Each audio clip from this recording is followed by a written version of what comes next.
Can you see this? It's like a cape. So it's almost like it's superhero day / Halloween.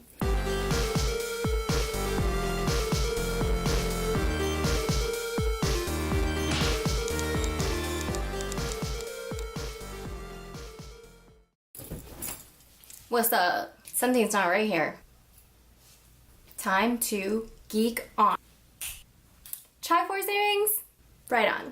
I have my like superhero kind of like breastplate / sword / ninja star necklace here, and I have my Triforce earrings on. They're not really Triforce. I'm running out of light, so we gotta make this quick. Super duper late. Episode 2 and 3 of Supergirl Season 2.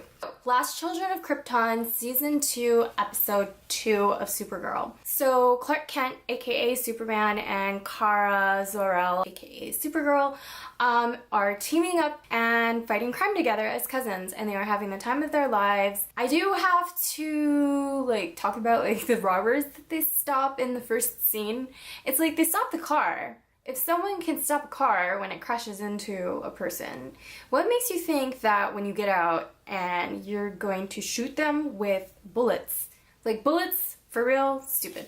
I thought it was really cool when Superman's like, seriously? You're gonna shoot me after all that? I do dig how when Superman and Supergirl go to the DEO to debrief, Win will throw in like a little, "You do not, there is no try." I know my Yoda's really terrible, but whatever. I think Win is a good comic foil for the show. Win's fanboying of Superman and his like little quips here and there are a really nice touch without going overboard. In episode 2, there's a conflict between Superman and Jean. It shows that even though someone is a superhuman and they're constantly trying to do good in the world, that they are not infallible. Even though they're superheroes, they're not like 100% perfect. There's also a conflict between Alex and Superman, where Alex feels like she's kind of being replaced in terms of family, guardianship. She's made her whole identity about protecting aliens, protecting Supergirl, and so she feels like her identity as Kara Danvers' sister is getting threatened.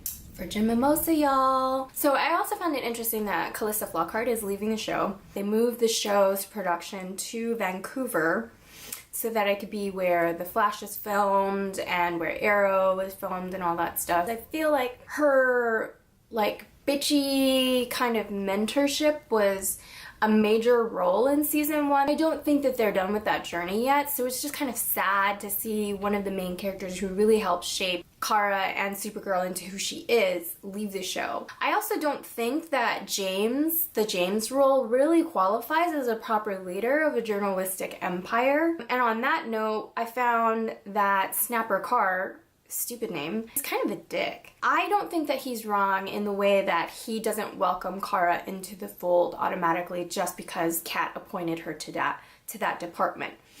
He's not wrong about Kara not earning the role. It was kind of a nepotistic appointment. You know, she didn't go to journalism school. She's not like a hard-hitting like writer of any kind. She hasn't earned her stripes, which makes sense, but he doesn't have to be such a dick about it. So she has to prove herself and show that she can stand up for herself, and she's not good at that. Clark and Kara, as a superhero duo, you would just automatically think they're like unstoppable. Even though they have superpowers, they're not invulnerable. Their need to rescue people is their main vulnerability that can be exploited and is exploited by Project Cadmus or any other villains. But then on that same tiff, in the final battle, Alex and Kara, where they have a conflict about family and identity, and Jean and Superman get over their conflict with each other across cultures. I mean, they're completely different species from different planets, and when they cross the divide of conflict, they are stronger together. And so all 4 of those people pair up against Metallo and his counterpart. Even though they have kryptonite power, they're able to defeat them when they get over themselves and work together. Cadmus, I feel like, is a way, it's like allegorical to like racism in a sense, or speciesism. Cadmus paints aliens as all bad, and as we know, aliens can be bad, but aliens can also be good. Project Cadmus is kind of like an allegory of people who just automatically believe that anything different is bad. And I think it's kind of like relevant to today's society with the immigration and racism and bigotry talk that you see on the political trail. The breastplates that Wynn created for Superman and Supergirl, it's like they're just breastplates. I mean, like, if you have super Kryptonian powers and lasers that you can shoot out of your chest, why do you only shoot for the chest? Why don't you shoot them in the head? Why don't you shoot them in the foot and disable their limbs and cut their heads off or something? Like, why do enemies always go for the superheroes in the chest? That's just stupid. You could have defeated them by like shooting them in the head with that laser. I mean, it's like pretty much like a laser cannon. Hello. The plot is, you know, there's conflict between Jean Jones and Superman that they resolve by the end.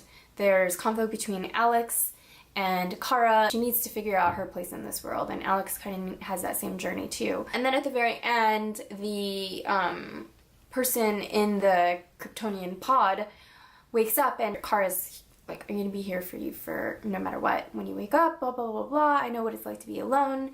And then he wakes up and he pummels the shit out of her, which then leads into episode 3. So let's talk about that one. By the time you've watched this, episode 4 has already aired. Better late than never, yeah? Episode is called Welcome to Earth, and it focuses on the person in the Kryptonian pod who ends up being from Daxam, which is a sister planet of Krypton. However, they were not homies. And I feel like it also is allegorical and very parallel to, I guess you could say Krypton is sort of like the Democrats, where they're considered more highbrow, elitists who are overeducated, whereas Daxam is considered kind of like the lower class or working class planet of people who are just kind of like roughnecks.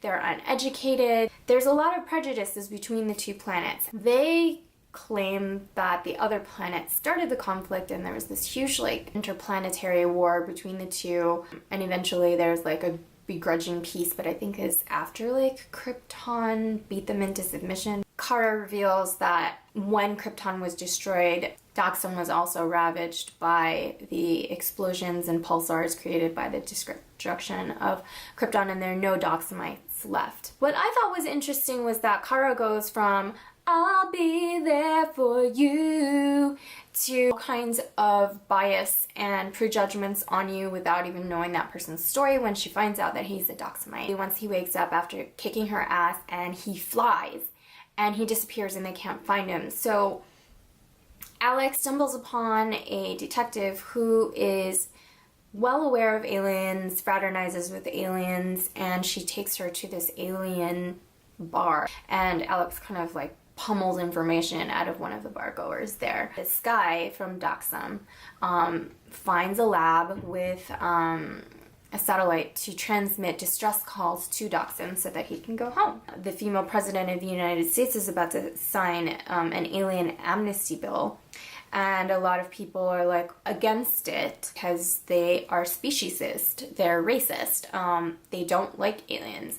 And it's so strange that, you know, Kara is celebrating alien amnesty, but then she draws the same negative judgments and assumptions against Mon-El without taking the time to figure him out. As the president is about to sign the bill, she's attacked by an alien, and Kara just assumes it's Mon-El.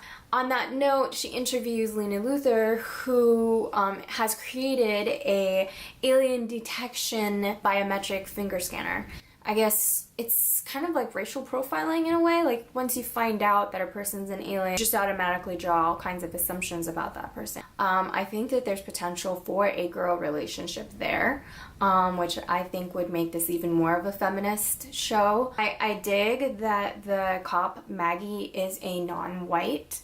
I think it's cool that they have a character of diverse backgrounds. Obviously, they beat the alien that is trying to destroy the president. At the end of the show, John Jones goes to the bar and meets Last Daughter of Mars. So that's where that ended. Anyways, those are the 2 episodes that we are reviewing. Episode 4 is airing tonight. It's called Survivors. Happy Halloween. Not subscribed yet, hit that subscribe button wherever it is on your device. Smash that like button. Smash that share button if you know of anybody who's into comic TV or geek TV or geekery or feminist shows. If you are into Hawaii travel, style, or beauty, hit my second channel right up there, and it'll take you to my main channel, which is called There Afterish. And I will catch you in the next episode. Until next time, keep it nerdy, but keep it cash. Peace out, nerds. Bye. Oh my god. Hit myself on the chin. Smash that share button if you know of anybody who's into comic TV or geek TV or geekery or whatever, or just cute Asian girls. Am I allowed to say that about myself?